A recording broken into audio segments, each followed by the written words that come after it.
think it's important that we continue to reinforce and support Ukraine because there is still a lot of fighting there. When I see former President Poroshenko walking around with an AK-47 with his fellow soldiers in the battalion he's joined, and President Zelensky with a helmet out there seeing the troops, that gives me some hope. But clearly, they need help. The number one thing that they need is Stinger or some sort of shoulder-fired weapon system that can knock down drones and that can knock down helicopters. Russian Spetsnaz are being moved around almost at will by helicopter because there's not much of a threat against them anymore, and that gives Russian forces a lot of flexibility to do things. There was another report that I received this morning that a new Russian element is moving out of Belarus directly south, not towards Kyiv, but towards Lviv.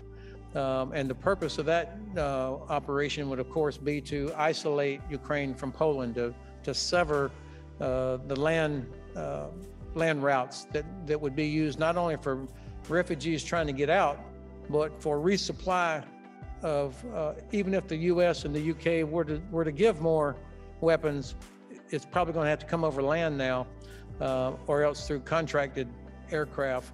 So that's going to be a challenge.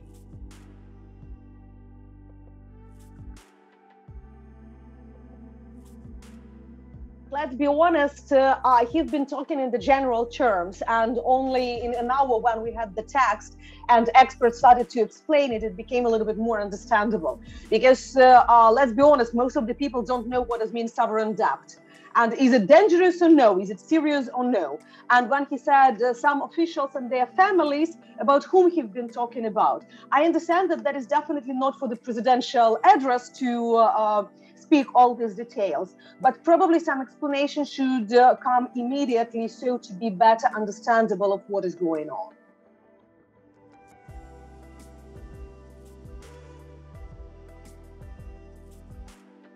I think there's a difference between long-term and short-term. Long-term, I think there are a number of things that the West, that the US could have done to avoid this situation. I mean, the lights have been blinking red on Russia's sort of security concerns in the former Soviet space and the things that it's willing to do to protect those interests. Those lights have been blinking red basically since 2008 Georgia, if not before. And we sort of haven't really changed our approach to things like NATO expansion, to how we consider European security, to how we regard Russia. Our policy hasn't changed in that time. So over the long term, I think, there's plenty of things we could have done. In the shorter term, I think it's a more questionable assumption that we could have prevented this conflict.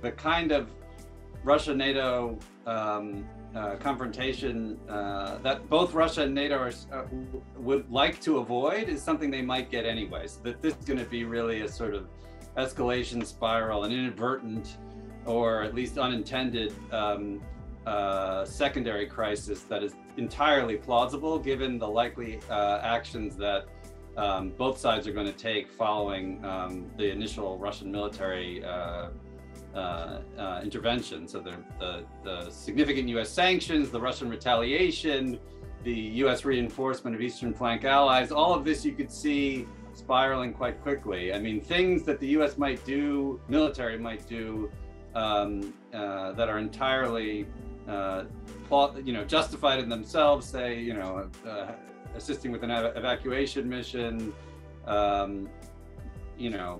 engaging in a deterrence mission in states that border Ukraine could be seen quite differently in the general staff in Moscow, and that could, produce reactions that take us to a place that I think really neither side wants to go.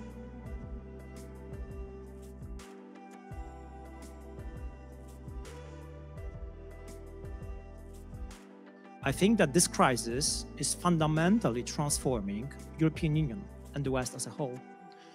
It's our understanding that there is no alternative for NATO, which is also our diagnosis. It was not shared by many our European Union partners.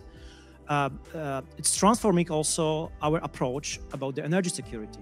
It's not only this analysis here in Warsaw or in Tallinn or in Prague that we should be careful with with being too dependent on Russian raw materials. Now you can hear it not only from the European Commission, but also in Berlin, which is a huge change.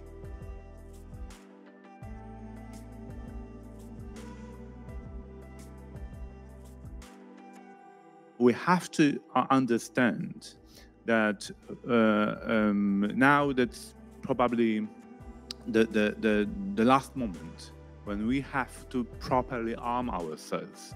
And that's the message to Europeans and to European societies. 2% GDP spent for defense is too little. We have to start to think about 3%, 3.5%, something like that. We have to also comprehend that the Americans can be overstretched.